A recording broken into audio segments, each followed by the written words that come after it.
Hola gente, bienvenidos a otro video, en este caso del capítulo 7, que vamos a ver el problema de heterocedasticidad, ¿sí?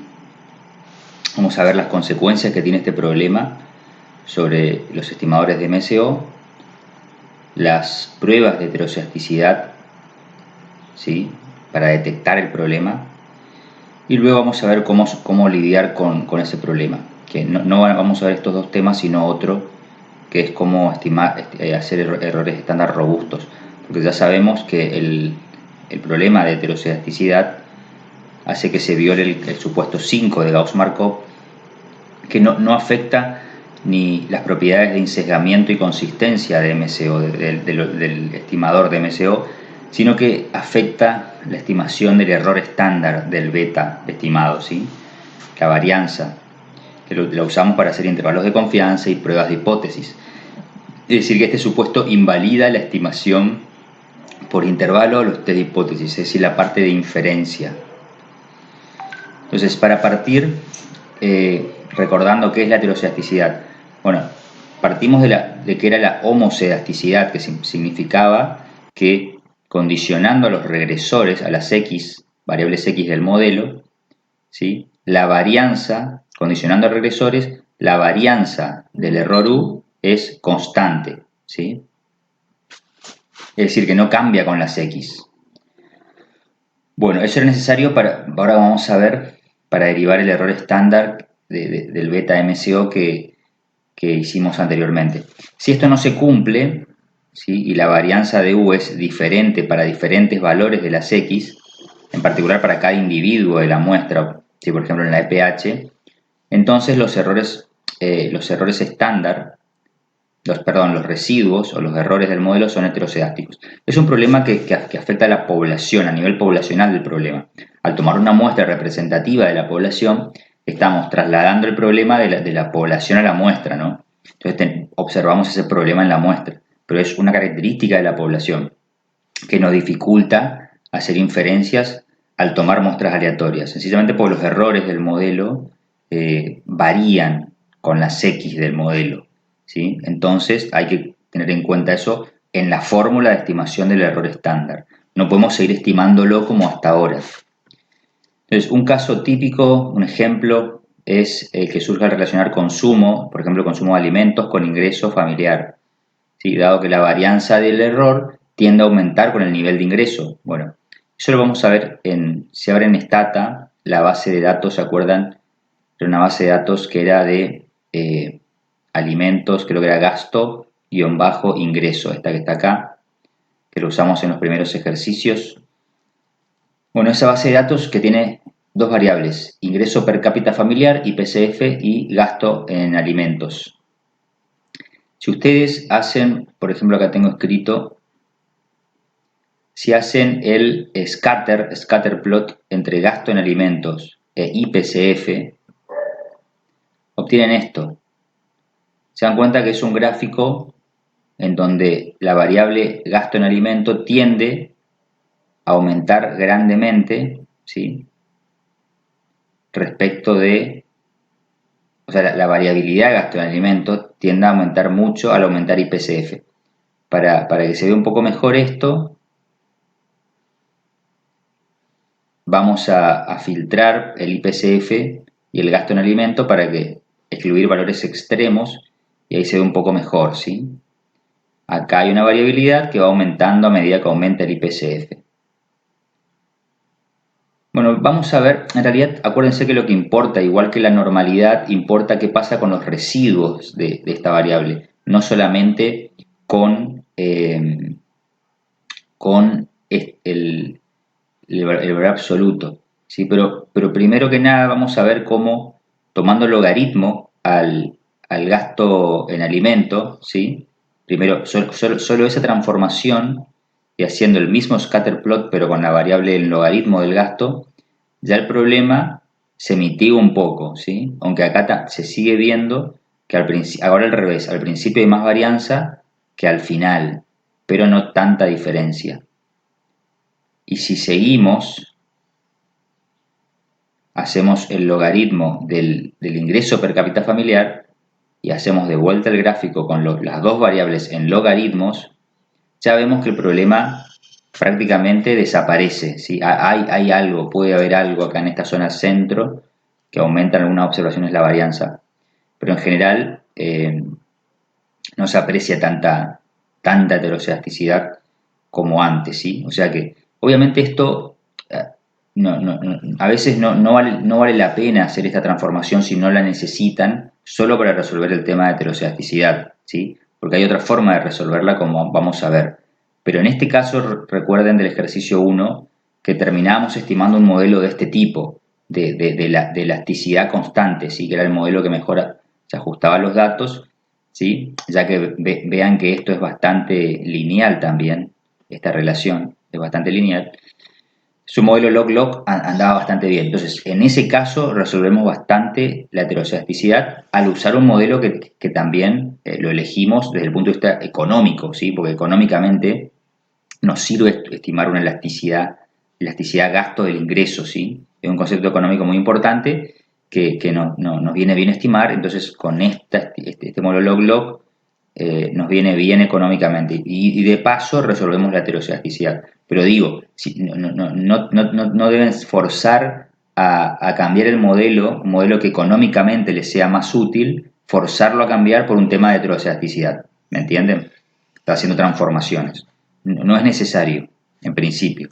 Luego, si no pueden resolver de otra manera la heterocedasticidad, bueno, acudan o usen ese recurso de transformar las variables, por más que económicamente no sea lo mejor, lo más útil. Después, siempre igual se puede recuperar lo que queremos estimar económicamente. Bien, acá vamos a ver qué pasa si hacemos las regresiones simples de MSO, que sería REC, gasto en alimentos e IPCF, ¿sí? Bueno, perdón, antes que eso vamos a seguir con las diapositivas porque todavía no vimos mucho. Esto era para ver cómo observar una posible presencia de heterocedasticidad simplemente gráficamente, ¿sí? Con la variable i. Aunque obviamente, como les digo, esto no dice nada, lo que importa es cómo son los residuos de la regresión. Podrían graficar, ahora vamos a hacer después, los residuos contra la regresión y ver contra las variables x, en este caso los residuos de esta regresión de gasto sobre ingreso, y ver contra ingreso cómo se comportan. O incluso, eso vamos a ver después, ahora más adelante. Y eso es la base de los test de heterocedasticidad que vamos a ver. Bueno, el grafiquito este básicamente ilustra eso, ¿no? Que a medida que aumenta la variable x, aumenta la dispersión de la variable y. ¿Sí? Bueno, ¿por qué preocuparse de la heterocedasticidad? Ya dijimos que los estimadores MCO continúan siendo insesgados y consistentes, incluso sin el supuesto de homocedasticidad, o sea que no me afecta la consistencia ni el insesgamiento. Pero sí dijimos que los errores estándar de los estimadores, ¿sí?, son sesgados e inconsistentes. Bueno, antes ya eran sesgados. El error estándar no es un estimador insesgado, ¿sí? O por más que se cumplan todos los supuestos de Gauss-Markov, incluyendo normalidad, bueno, lo que es insesgada es la varianza.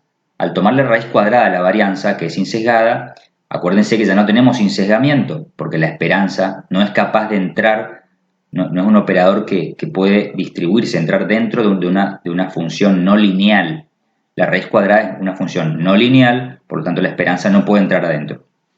Eso también ya lo vimos, ¿sí? Por eso el error estándar que es la varianza, que sí es insesgada, pero está metida dentro de una función no lineal, que es la raíz cuadrada, si al tomar la esperanza todo eso, no podemos hacer que la esperanza vaya a la varianza directamente y la haga insesgada. ¿Está? Nunca me va a quedar raíz cuadrada de sigma cuadrado, en términos de insesgamiento. Bueno, eso ya lo discutimos. Pero ahora el problema es que es inconsistente, ¿sí? El error estándar es inconsistente. Además que el sesgo que ahora puede tener es mucho mayor al sesgo que se producía por este problema que les digo, que se toma raíz cuadrada y es no lineal, ¿sí? Ahí el sesgo que puede haber normalmente es menor que un sesgo que puede surgir por el caso de homocedasticidad, de heterocedasticidad, perdón. Bueno, si los errores estándar son sesgados, ¿sí? O inconsistentes, peor aún, son inconsistentes, no es posible seguir utilizando los estadísticos T y F como veníamos utilizando hasta ahora, ¿sí? Porque básicamente los estadísticos T dependen del error estándar. ¿Está? Bien. La varianza con la heterocedasticidad. Acá vamos a ver cómo, un poco matemáticamente, cómo es que afecta este problema de heterocedasticidad a la varianza del beta 1, por ejemplo, en el caso de regresión simple, ¿no?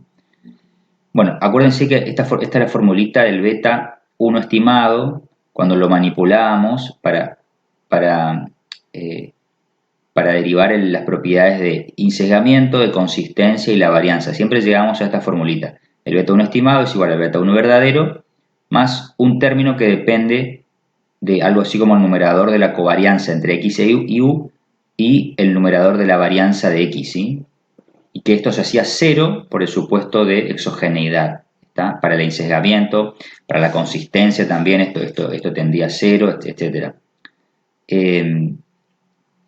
Y para la varianza, ¿qué pasaba? Al meter varianza a ambos lados, ¿sí? Al tomar varianza de este lado del beta y de este lado del término, bueno, la varianza de beta 1 es constante, que es constante, es 0, y al meter la varianza acá, que está condicionada a las x, ¿sí? Que me queda x y menos su media elevado al cuadrado, como está acá abajo me queda también todo esto elevado al cuadrado, por eso es suma total de cuadrados elevado al cuadrado, si es como 2 veces elevado al cuadrado, si elevo el denominador está al cuadrado, o sea que ya está elevado al cuadrado, me queda la cuarta sería, bueno, toda la suma al cuadrado en realidad, y lo único que me queda para tomar la varianza es el error, UI, ¿sí? El tema es que ahora hay heterocedasticidad, no hay homocedasticidad. Antes la varianza de UI condicionada a las x era constante, sigma cuadrado. Ahora no es constante, ahora varía con las x, con xy, o sea, con cada individuo, ¿sí? Varía. Por lo tanto, me queda adentro de la sumatoria sigma cuadrado sub i, o sea, un sigma cuadrado para cada individuo en función de sus variables x que tenga, ¿sí? Y de sus propios valores inobservables, ¿no? Así que el problema es ese. Ahora no puedo sacar este sigma cuadrado afuera de la sumatoria como antes y simplificar esta suma cuadrado con esta suma cuadrado, con esta potencia 2, ¿no? Para que me quede solo STC acá abajo y acá sigma cuadrado. No, ahora me queda toda la fórmula. Esto no lo puedo simplificar más. ¿Está? Así que bueno, tenemos este problema nuevo. Tenemos que estimar la varianza con esta fórmula, no con la fórmula anterior, ¿sí? Porque si lo hacemos, la fórmula anterior, estamos suponiendo que sigma cuadrado es constante, sacándola fuera, simplificando esto, y eso ya estima otra cosa, distinta a esta que tenemos acá. Vamos a estar equivocándonos, cometiendo un sesgo y una inconsistencia. Entonces, lo que se propone es un estimador válido, como les dice acá. Para resolver esto, ¿qué hacemos? Bueno, hay un estimador válido. Podemos usar la formulita esta. ¿De qué manera? De la siguiente manera. O sea, dándonos cuenta que, claro, sigma, lo que decíamos, sigma cuadrado sub i ya no es constante, ¿no?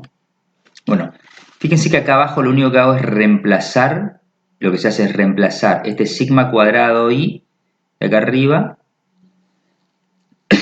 por los residuos del modelo al cuadrado, ¿sí? Es decir, cada valor, cada observación iésima, como estimador, digamos, de esto, ¿sí? Y este resulta ser un estimador consistente para la varianza del beta 1, ¿sí? Donde, como sabemos, sombreritos son los residuos de MCO. Es decir, hacemos la regresión de y contra x, ¿sí? Y con los residuos de la regresión construimos esta formulita, que depende simplemente de la variabilidad de x en el numerador y el denominador, más el residuo al cuadrado. Listo. Y esto hacemos la sumatoria, dividimos por esta sumatoria y nos da la estimación de la varianza de beta 1 estimado. Esto es para regresión simple, donde acá tengo una sola x, ¿sí? Pero recuerden qué pasaba en regresión múltiple. Esta x que está acá arriba, esta x, ¿sí? Y esta sumatoria que está acá abajo, cambia, ya no está x, sino que está la parte de x, de x1 por ejemplo, que no se relaciona con las demás x. Es decir, le llamamos los residuos. Residuo de x1, residuo de x2, de la regresión de cada x contra las demás x. Eso es la parcialización del DMSO que vimos en el capítulo 3. Es todo lo mismo, ¿no? Entonces nos quedaría así la formulita de la varianza en regresión múltiple. En regresión múltiple sería lo mismo que antes, nada más que reemplazamos a x menos su media, la reemplazamos directamente por el residuo R y J, que es el residuo de XJ, de la regresión de XJ contra las demás X, ¿sí? Que no está centrado por su media, porque ya la media de los residuos ya sabemos que es 0 por propiedad algebraica, ¿sí? Eso siempre es 0. Igual que U, los residuos, ¿sí? Estos son dos residuos, uno de la regresión de X contra las demás y U, que es la regresión de Y contra todas las X. Y acá abajo queda lo mismo.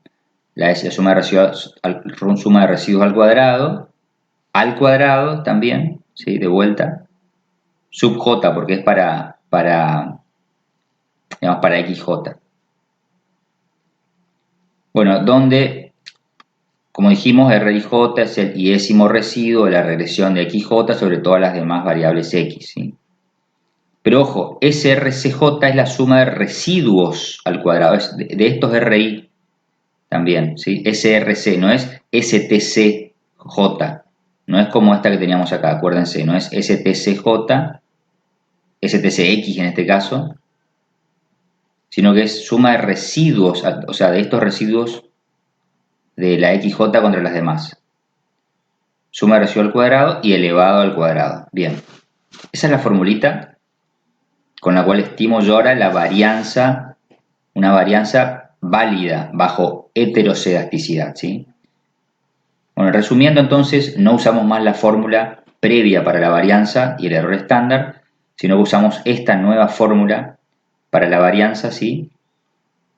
Y le tomamos raíz cuadrada para obtener el error estándar. Y tenemos así un estimador consistente, como les dice acá, y podemos usar la raíz cuadrada de ese estimador de la varianza como estimador del error estándar para hacer inferencia. Y ahí aplicamos la inferencia como aprendimos hasta ahora con el estadístico T, todo exactamente igual, los p-valores, no cambia absolutamente nada, solamente corregir el error estándar. Y este error estándar se llama error estándar robusto, ¿sí? Como dice acá, errores estándar robustos. Bueno, algunas veces le dice luego que la varianza estimada es corregida por los grados de libertad adecuados, ¿no? ¿Se acuerdan que para sacar la varianza de U, como para los residuos estimamos K más 1 parámetros, entonces se hacía este ajuste por los grados de libertad? Bueno, claramente si tenemos muestras grandes, este ajuste ya se vuelve con muy poco impacto, ¿sí? Como dice acá. Cuando n tiende a infinito, da lo mismo corregir o no, ¿sí? Se tiene poca importancia la corrección. ¿Y por qué hablamos de n tendiendo a infinito? Recuerden siempre, estos errores robustos, o sea, este estimador de acá, para regresión múltiple de la varianza con heterocedasticidad, y este de acá para la simple, ¿sí? Cuando hay heterocedasticidad, son consistentes, ¿sí? O sea, funcionan bien cuando el tamaño muestral es grande, o sea, no es muy chico, digamos, ¿sí? Obviamente, eso chico grande no hay ninguna fórmula, depende del grado de heterocedasticidad, depende de la forma de la heterocedasticidad que tengan, que afecte más o menos el sesgo, digamos, del error estándar. Bueno, depende de muchas cosas, ¿sí? El tamaño muestral, no hay una regla. Pero bueno, siempre se pueden, como les digo, hacer algún tipo de simulación para evaluar eso. Bueno, Y también, bueno, aprovecho para aclarar que también existen otras técnicas de remuestreo que alguna vez les comenté, que no suponen nada, no suponen ni normalidad del error, ni homocedasticidad, ni nada. Son robustas a todos y encima funcionan para muestras chicas, para muestras pequeñas. Por ejemplo, el bootstrap, ¿sí? O técnicas de remuestreo o resampling se llama en inglés. El Stata trae opciones de bootstrap para hacer errores estándar también, o sea que hay que ver que no todos los bootstrap son aptos para homocedasticidad o heterocedasticidad, hay que ver cuál usar, ¿sí? Es toda una literatura esa. Pero bueno, excede los temas de este curso, pero bueno, sepan que existen formas de levantar prácticamente cualquier supuesto que tengamos de los de Gauss-Markov. Bueno, acá les dice que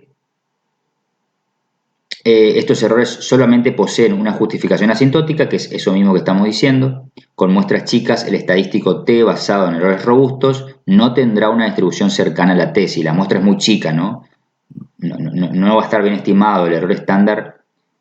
Este error estándar robusto no va a ser lo suficientemente cercano al error estándar verdadero, va a ser mala aproximación, por lo tanto las inferencias, las pruebas de hipótesis que hagan no van a tener el error teórico, el 5% de significatividad, el 95% de nivel de confianza, eso se va a violar. O sea, así como pasaba cuando violábamos los supuestos de normalidad, de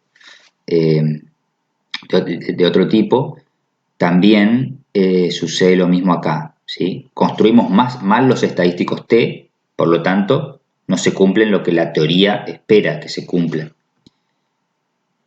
Y con Stata, acá dice con Gretel, que es un programa también de econometría que yo antes usaba, con Stata da igual, o con el R también, hay paquetes que te estiman el error estándar robusto.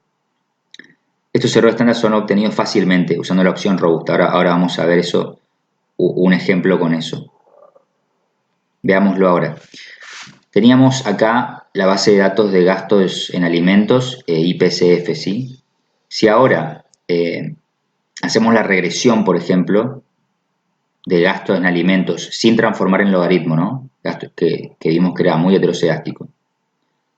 Hacemos la regresión, nos da esto.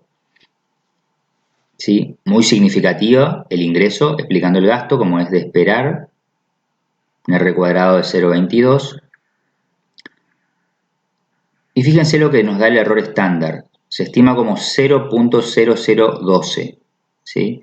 Nos da un estadístico T de 22,7, y que es enorme, por lo tanto el p-valor es 0. Obviamente dense cuenta que lo que está jugando un rol importante en que el error estándar sea muy chiquito es la cantidad de observaciones, 1748.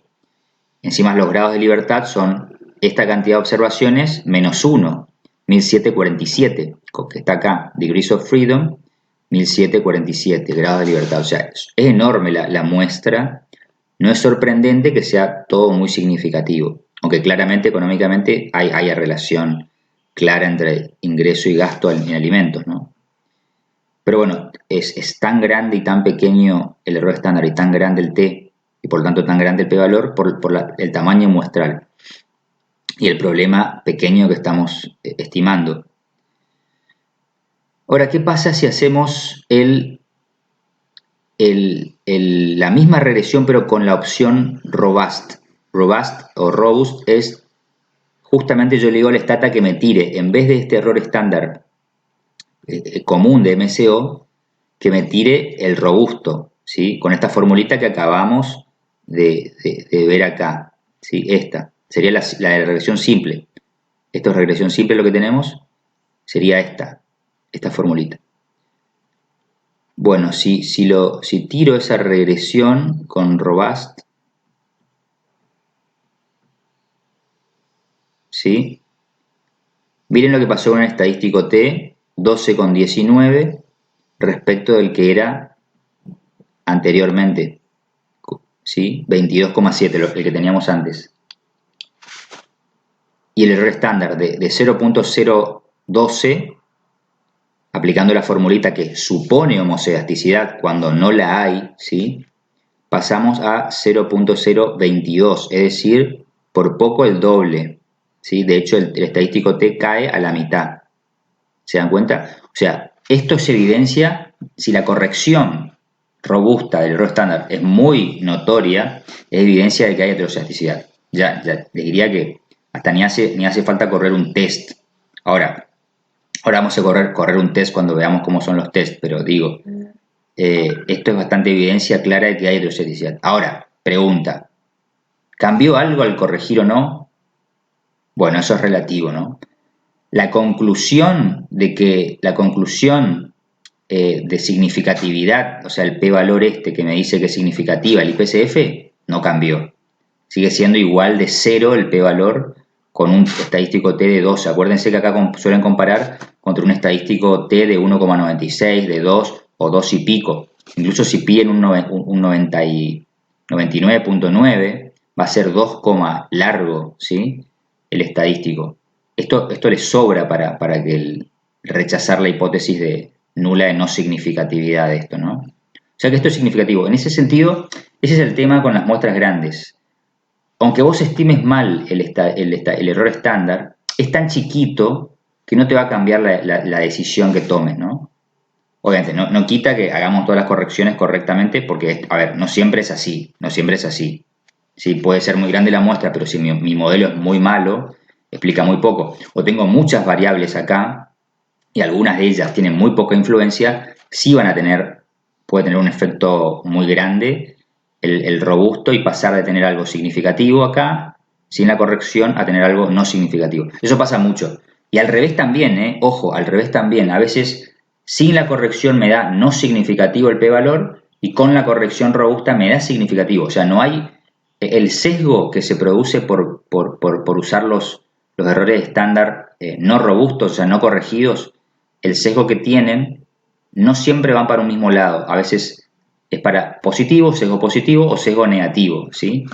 Es decir, que puede pasar cualquiera de las dos cosas. Puede aumentar el estadístico T o bajar, como en este caso, respecto de la no corregida, del error estándar no corregido, ¿sí? O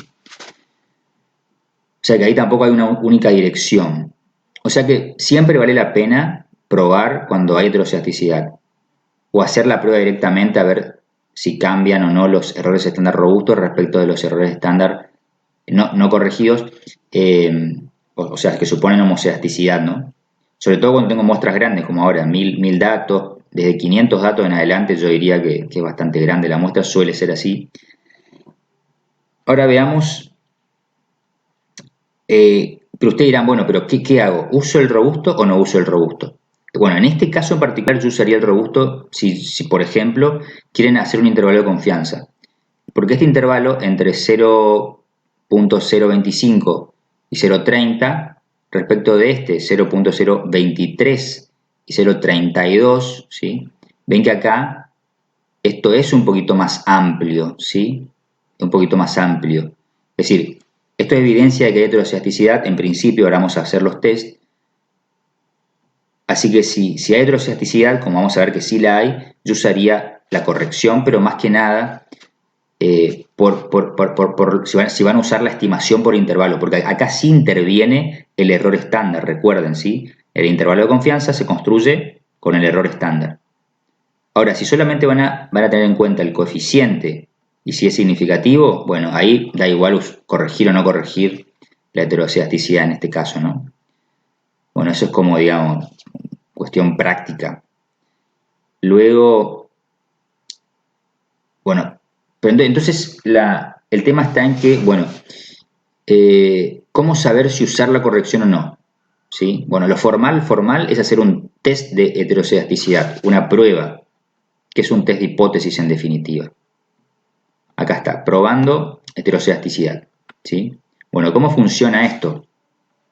Bueno, la idea acá es ver que la varianza del error depende de las X, ¿sí? O no depende. Entonces, si no depende de las X, estamos hablando de homocedasticidad, que es esto que está acá. Entonces, esta igualdad, varianza de U condicional a las X, igual a una constante sigma cuadrado, constante, es homocedasticidad. Esa es mi hipótesis nula en la prueba que voy a hacer Entonces, fíjense que si rechazo la hipótesis nula, o sea, tengo evidencia en contra, digo, hay heteroscedasticidad y por tanto uso los errores estándar robustos. Ahora, si no logro rechazarla, ¿sí? Por más que me falte poco para no rechazarla, pero no puedo rechazarla, bueno, digo, bueno, me quedo como si fuese que los errores estándar son homocedásticos, ¿sí? ¿Está? Obviamente tienen que tener cuidado usar todos los valores de significado. Esto es como un test de hipótesis, básicamente. Ahora vamos a ver cómo hacerlo, pero es muy fácil, no tiene nada de raro. Por más que acá les parezca raro que haya una varianza acá, esto se traduce en una prueba de un test F, de pruebas de simultaneidad, de significatividad conjunta, ¿sí? Que ya vimos. O sea, no hay nada de raro. Pero la intuición es esa. Hipótesis nula, o hay homocelasticidad. Hipótesis alternativa, hay heterocelasticidad, ¿sí? Bueno, fíjense que acá la hipótesis nula se puede transformar de esta manera. En vez de varianza de u, dado x, se puede poner esperanza de los residuos al cuadrado, que es lo mismo. ¿Qué es la varianza? La esperanza de una variable menos su media al cuadrado. La media de u es 0, así que me queda u menos 0 es u elevado al cuadrado. O sea que esto es la varianza. Y por definición, ¿qué es esto? Una regresión. ¿Ven? Una regresión. Lo que hacemos con la regresión es una esperanza condicionada de una variable, una variable y, que en este caso es u cuadrado, contra las x. Una regresión. ¿Sí? Podemos hacer una regresión para ver si esta relación existe y si es constante o no. ¿Sí? Si cambia con las x o no. O sea, ¿qué es lo lógico? Si la variable u cuadrado, ¿sí? Los errores al cuadrado, y las x se relacionan, puede ser linealmente, por ejemplo, con una regresión lineal. Si suponemos que la relación entre u cuadrado y las xj es lineal, lo podemos testear como una prueba de restricciones de exclusión general, como habíamos dicho. O sea, ¿qué hago? Hago la regresión de los u al cuadrado, que claro, ustedes me van a decir, bueno, no observo los u al cuadrado. Sí, pero observo los residuos al cuadrado, ¿sí? Pero por ahora estamos a nivel poblacional. U al cuadrado igual a un modelo lineal en función de las x, x1 a xk. Una regresión, ¿sí? Pura y dura, no tiene nada de raro. Y usamos una prueba F de restricción conjunta global, ¿sí? Si todas las x tienen efecto cero. Esa es la hipótesis nula de homocedasticidad, claro. Quiere decir que los errores al cuadrado no cambian con las x. O sea, que estamos estimando, recuerden, con una regresión estimamos la esperanza de u cuadrado, esto, ¿sí? Estamos diciendo que esa esperanza es constante, ¿sí? Si no logramos rechazar la hipótesis nula, estamos a favor de esta hipótesis, de que esta esperanza condicionada o varianza de u es constante, no cambia con las x. Ahora, si rechazamos esta hipótesis, entonces claramente u cuadrado y su esperanza de u cuadrado, la esperanza de u cuadrado, que es la varianza de u, cambia con las x. ¿Sí? Es bastante sencillo, dado lo que aprendimos hasta ahora, el test este. Ahora, la pregunta es, bueno, u cuadrado no observo u. Bueno, pero observo los residuos de la regresión, que es lo que dice acá. No observamos el error, pero podemos utilizar los residuos.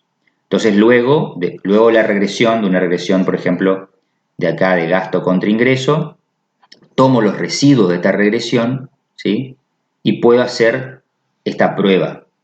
Entonces luego regreso tomo los residuos, los elevo al cuadrado, ¿sí? Residuos al cuadrado, y los regreso contra las x, contra todas las x del modelo, y usamos el test F, ¿sí?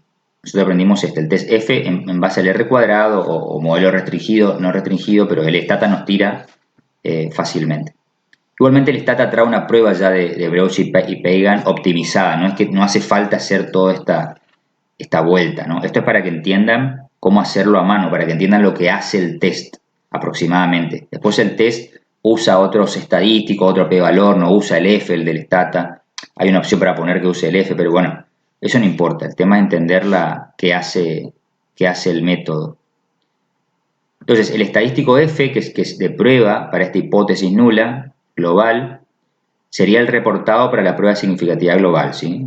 No hay nada más que eso. Con esta formulita que ya aprendimos, en base al R cuadrado, que se distribuye f de Fisher, ¿sí?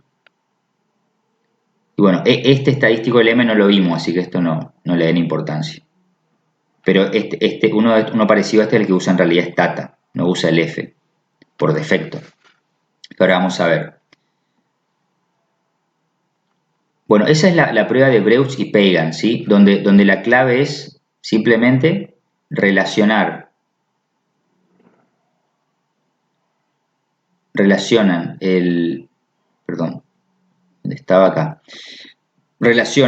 la esperanza del error, o sea, la varianza del error con las X de forma lineal, regresión lineal.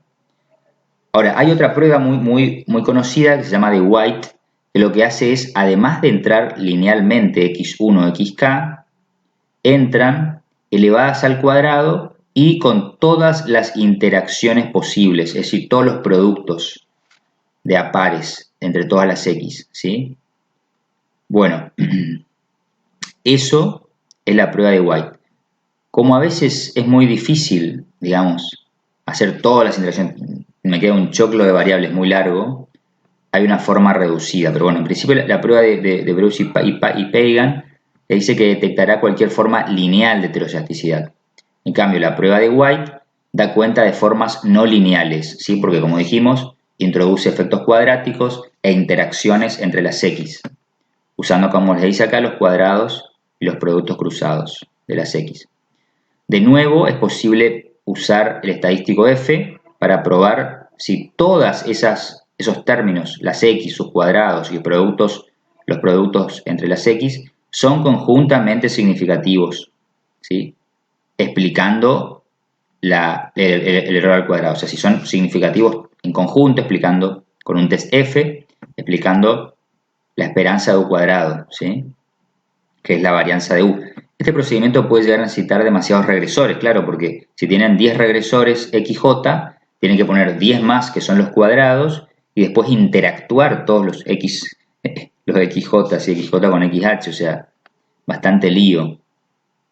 Se le puede ser muy grande. Entonces, existe una forma, acá, otra forma de la prueba de White, que es tipo la forma de White reducida, que lo que se hace es simplemente el modelo ajustado, que es heterocedástico, por MCO, ¿sí? Luego, en vez de usar, además de guardar los residuos de este modelo y elevar al cuadrado, en vez de regresarlo contra las X, sus cuadrados y sus interacciones, lo que hago es regresarlos contra el valor predicho de I. El valor predicho de I, ¿sí? Como el valor predicho de I es una función de todas las X, ¿sí? Entonces, elevar al cuadrado, fíjense que esto sería como un binomio cuadrado perfecto, no sería un binomio, sería un polinomio, multinomio cuadrado perfecto, ¿sí? Que es igual a los cuadrados de todas las variables que están adentro, sumadas, y los productos cruzados, ¿sí?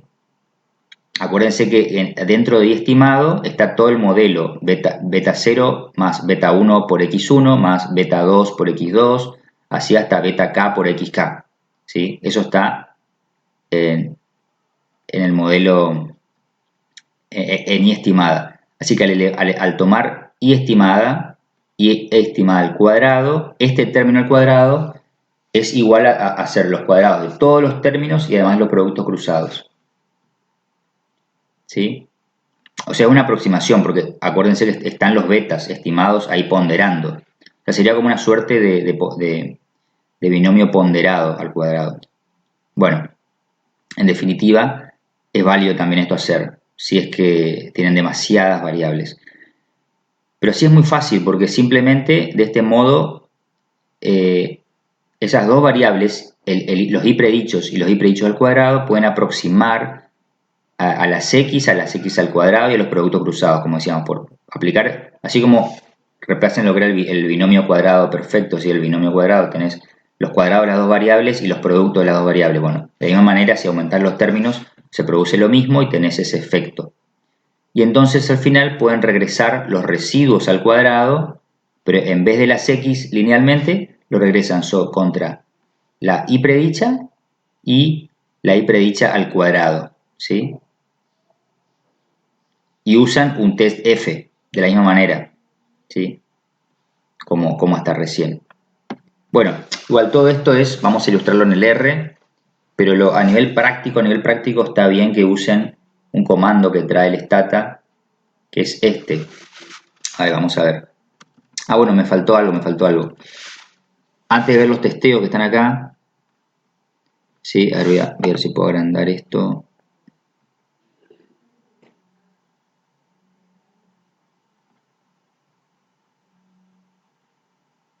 Ponerle 12, estaba muy chiquito. Antes de entrar en los testeos, tenemos las regresiones robustas. Habíamos visto la regresión robusta con robust usando las variables sin logaritmo, ¿no? Ahora, si hacemos la regresión usando logaritmos del ingreso y de gasto en alimentos, fíjense que sin la opción robusta obtengo esto, un error estándar de 0.019 y un estadístico de 26,7. Acuérdense que tomando logaritmo atenúo el efecto de la heterocedasticidad, ¿sí? Se vuelve más homocedástica mi error, la varianza del error, digamos. Y fíjense que si hago lo mismo pero con la opción robusta, vamos a ver cuánto cambia mi error estándar. Estadístico T, 24,95, cuanto antes era 26,76. O sea, cambió, pero bastante poco. Acuérdense que antes casi que caía a la mitad del estadístico T. Ahora cae 2 puntos. ¿Sí? 2 puntos cuando partiendo de 26, o sea, muy poquito. Y el error estándar también se achica, pero se agranda, pero de 0.019 a 0.020, o sea, muy poco también, muy poco. ¿Está? Acuérdense, obviamente esto es una redundancia, pero acuérdense que el coeficiente siempre es el mismo, porque la heterocedasticidad o homocedisticidad no me afecta los coeficientes, por lo tanto el error estándar robusto lo calculo independientemente del coeficiente, ¿sí? Ese sigue siendo el mismo, la ordenada de origen también. Entonces, usando la opción robusta solo cambia el error estándar, el estadístico T y el p-valor asociado y el error estándar. Todo lo que depende del error estándar, que es todo esto. Bien, entonces, conclusión. En principio, a nivel práctico, sí, cambia el error estándar, me baja un poquito, mi estadístico T baja un poquito, pero fíjense ya el intervalo de confianza. Antes, sin correcciones, 0.473 y acá con corrección 0.47. O sea, es muy ya parecido. Sin corrección en límites superiores 0.54 y acá 0.55. O sea, 0.548 contra 0.551. O sea, muy poca diferencia ya la corrección robusta. ¿Por qué? Porque al usar logaritmos se reduce el problema de heterocedasticidad, ¿sí? Bueno, ahora veamos cómo testear, cómo hacer las pruebas de Breuch y Pagan en el stata. Simplemente con correr el modelo. Vamos a correr el modelo sin logaritmos, ¿sí? Con variables en nivel. Gasto, ingreso. Bueno, una vez que hacen la regresión, quieren probar si hay heterocedasticidad con el comando et-test, et de heterocedasticidad y seguido test, ¿sí? Con ese simple comando que lo corran a continuación de la regresión, o sea, siempre va a ser el test para la última regresión que ejecutaron, ¿sí? Acá lo ejecutan, obtienen un estadístico, ven que usa un estadístico chi cuadrado, es otro, usa probablemente el estimador de LM, no el F. Bueno, con ese estadístico rechazan la nula. Acá ya les avisa que la nula es varianza constante, es decir, homocedasticidad, constant variance, ¿sí? Ven que este es Breuch-Pagan Cook-Weinstein, es otro test, no exactamente el que vimos en las diapositivas. En las diapositivas es una forma de hacer el test con los elementos que aprendimos, con el test F. Esta es otra versión, pero hay muchas versiones de test para heterocidasticidad y para cualquier otro problema. Y si hacemos, pero fíjense qué pasa si hacemos para la regresión con logaritmo, que ahí ya se reducía mucho el problema. Corro la regresión con logaritmo que tenía antes y le hago el e-test. Fíjense, pasamos de un chi cuadrado de 894 con un p-valor de 0.40 a un estadístico chi cuadrado de 5.36 nomás, y ya con un p-valor de 0.02, ¿sí? Entonces, por ejemplo, acá a un 99% de confianza, lo cual es razonable dado el tamaño muestral que tengo, 1748 variables y 1747 grados de libertad, ¿sí? Dado ese tamaño muestral y esos grados de libertad, que el grado de libertad es el tamaño muestral efectivo, el que realmente tienen, que se puede mover libremente. Acuérdense que al estimar por MCO estos dos parámetros, beta 1 y beta 0, en una regresión con dos variables, con una variable, perdón, sí, regresión simple, al aplicar MCO hacen dos condiciones de primer orden, que son dos restricciones, ¿sí? Esas restricciones se resuelven, son dos ecuaciones para dos incógnitas, beta 0 y beta 1.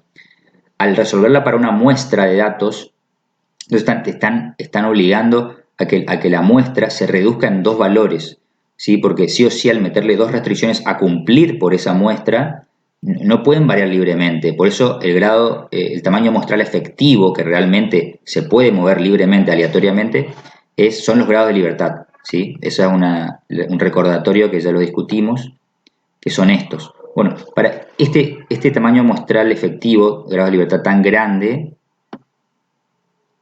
podríamos pedir el 99%. Entonces, en ese caso, no rechazaríamos la homocedasticidad, ¿sí? Obviamente ustedes pueden decir, bueno, a un 95 sí la rechazo. Bien, bien. Supónganse que dicen, bueno, yo rechazo la homocedasticidad. Bueno, hago la corrección. Van y hacen la corrección y miran. Sí, me cambió un poquito. El error estándar, el otro era 0,020 y este 0,19. Pero la verdad que después esto no me cambia nada. Ya vimos que no me cambia nada el error estándar, ni el p-valor. Entonces, por más que esto me haya dado al 95% que rechazo la homocedasticidad, la verdad que la corrección por heterocedisticidad no me hace nada, no gano nada ni pierdo nada, no me cambia ninguna conclusión a nivel económico, ¿sí?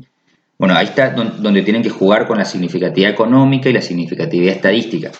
Acá yo lo resolvería fácil. Para este tamaño muestral, yo le pido el 99% mínimo, ¿sí? O sea que acá no rechazo esto. Ahora, si ustedes hacen la prueba, les da esto, por las dudas no está mal hacer lo que yo hice, usar el robusto también en esta regresión, ¿sí? Que es lo que hicimos acá y comparamos. Robusto y no robusto con logaritmos, que estaba por acá, ¿sí? Opción robusta y opción no robusta acá arriba, y vemos que realmente, acá era la opción, no, acá era la logarítmica robusta y logarítmica robusta y la logaritmo no robusta acá. Realmente vimos que esto no me cambia nada prácticamente, el error estándar nada, el p-valor nada, ni el intervalo de confianza cambia económicamente en forma significativa, ¿está? Entonces, bueno, listo, en este escenario digo listo, me da igual, yo puedo avisar en el artículo que hago que ya corregí por heterocidasticidad, pero la verdad que no tiene ningún impacto, ¿sí? Y pueden usar el de MCO, no el robusto, porque el de MCO es un poquito más eficiente, ven que tienen más estrecho el intervalo de confianza. Igualmente es mínimo, como dijimos, no tiene relevancia práctica la diferencia. Y bueno, a nivel práctico, más o menos ahí tienen una idea de cómo tomar las decisiones, ¿no? Más allá de la rigurosidad de la teoría, etc. Bueno, con esto ya entonces terminamos la parte, digamos, teórico-práctica de heterocidasticidad. Quedaría ver algún después ejercicio. Yo sé que Héctor ya grabó unos ejercicios con heterocidasticidad, así que se los voy a subir y para que practiquen ejercicios.